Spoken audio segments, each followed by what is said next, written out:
এক সময় যে কথার আগে হাত তুলতো সে এখন গালি শুনলো মুস্কি হাসি দেয়।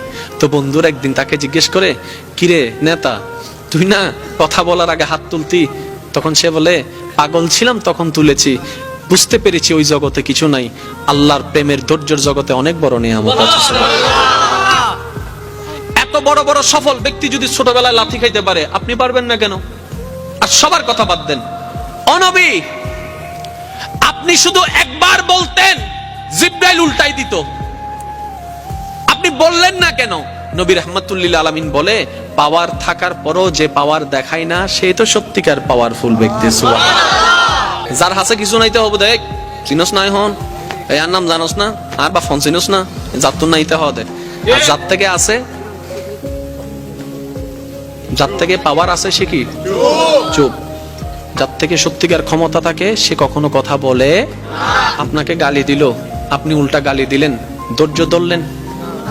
কিন্তু আপনি যদি বলতেন, দিলে দাও গা, আমাকে গালি দিছো দাও গা, সে উল্টা ভাবনায় পড়ে যাবে, কি রে কারে গালি দিই, সে তো লড়ে না। সত্যি করে বলেন তো, আপনাকে কয় মিনিট গালি দিতে পারবে? একবার, দুইবার, তিনবার। গালি কখন ঝগড়া হয় জানেন? একটা দিয়েছে দুইটা দিলেন, দুইটা শুনে তিনটা দিয়েছে চারটা দিলেন, এইভাবে কিন্তু বাড়তে থাকে। এবার সে আপনাকে একটা দিল, আপনি হাসলেন, সে দ্বিতীয়বার দিল, আপনি হাসলেন, সে তৃতীয়বার দিল, আপনি হাসলেন, শেষ পর্যন্ত সে নিজে লজ্জা পেয়ে ওখান থেকে চলে যাবে। চতুর্থ গালি আপনাকে দিতে পারবে না, সে যদি আকলওয়ালা হয়। আর আপনি আমি বোকামি করি কি, এই কি হইস তুই আরে মারি দি, মারি দনা করে পুলিশ আইরা আরো ধরিল যার কুই তা হইলাম না, আয় তো ন দিতে দিয়ে দে, ওদের মাঝি হনে ওদের আয়, ওদের তুই চল। আমি কি বুঝাতে পারছি কথা? আফটার অল আমরা নিজেরাই নিজেদের ক্ষতি করছি। যদি আমরা ইসলামের ফর্মুলা গুলাকে একটু ঠান্ডা মাথায় মাথায় বসাইতে পারি, সফলতা আপনার কাছে, সফলতা আপনার কাছে। আপনি কি দরকার আপনার? আমি প্রায় সময় বলি, আজকেও বলছি, কি দরকার আপনার যেটা আপনার রবের কাছে নাই?